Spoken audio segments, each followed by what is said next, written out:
जय मसीह। साँचो आनन्द नामक दैनिक उपासनामा यहाँहरूलाई स्वागत छ। आज अप्रिल 19, तदनुसार वैशाख 6 गते शनिबार र आजको वचनको मुख्य खण्ड रहेको छ पहिलो सामुएल 12 20 22 पद। न डराओ, तिमीहरू यस्ता दुष्ट भए तापनि परमप्रभुको आराधना गर्न नछोड, तर आफ्नो पुरा हृदयले उहाँको सेवा गर। व्यर्थका देवताहरू पछि नलाग, जसले न त सहायता गर्न सक्छन् न बचाउन सक्छन्, किनभने तिनीहरू व्यर्थ हुन्। आफ्नो महान नाउँको खातिर परमप्रभुले तिमीहरूलाई त्याग्नुहुने छैन, किनभने उहाँले तिमीहरूलाई आफ्नै निज प्रजा तुल्याउने निश्चय गर्नुभएको छ। आजको शीर्षक रहेको छ असफल भएकाहरूका लागि भविष्य। जब इस्राएलीहरू डरमा परे, तिनीहरूले अन्य राष्ट्रहरू जस्तै बन्नको लागि शमूएललाई राजाको माग गरेका पापप्रति पश्चाताप गरे।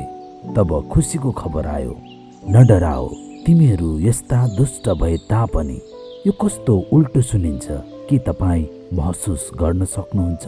कस्तो गजबको उल्टो कुरा! तपाईँ उनले यसो भनेको अपेक्षा गर्न सक्नुहुन्थ्यो, डराओ, किनभने तिमीहरूले यी सब दुष्ट काम गरेका छौ। यो तिनीहरू डराउनु पर्ने एक असल कारण थियो। तिमीहरूले परमेश्वरको अलावा अर्को राजाको माग गरेर ठुलो दुष्टता गरेका छौ। तर सामुएलले त्यसो भनेनन्। तिमीहरूले दुष्ट काम गरे तापनि न डराओ। उनले अझै भन्छन्, तापनि परमप्रभुको आराधना गर्न नछोड, तर आफ्नो पुरा हृदयले उहाँको सेवा गर।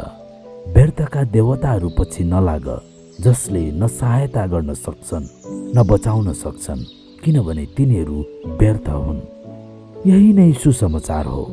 तिमीहरूले अत्यन्त पाप गरे तापनि, भयानक तरिकाले परमेश्वरलाई अनादर गरे तापनि, अनि अहिले तिमीहरूसँग राजा छन् जसको माग गर्नु पाप भए तापनि, र त्यो पाप वा त्यसको परिणामहरू जुन हुन आउनेवाला छन् तिनीहरूलाई उल्ट्याउने कुनै बाटो नभए तापनि त्यहाँ भविष्य र आशा छ, त्यहाँ कृपा छ। न डराओ। तब पहिलो सामुएल 12 पदमा सुसमाचारको महान आधार अथवा जग हामी भेट्टाउँछौँ। तपाईँहरूले यी सबै दुष्ट काम गर्नु भए तापनि किन डराउनु पर्दैन? आफ्नो महान नाउँको खातिर परमप्रभुले तिमीहरूलाई त्याग्नुहुने छैन, किनभने उहाँले तिमीहरूलाई आफ्नै निज प्रजा तुल्याउने निश्चय गर्नुभएको छ।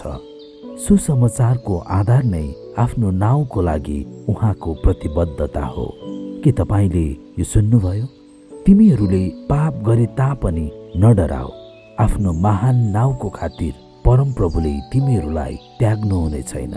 यसले तपाईँमाथि दुईवटा प्रभाव पार्छ, हृदय तोड्ने विनम्रता र जोसले उफ्रने खुसी। विनम्रता, किनभने तपाईँको मूल्य तपाईँको मुक्तिको आधार होइन। खुसी, किनभने तपाईँको मुक्ति परमेश्वरको आफ्नो नामप्रतिको निष्ठा जस्तै पक्का छ। योभन्दा बढी निश्चिन्तता अरू केही हुन सक्दैन।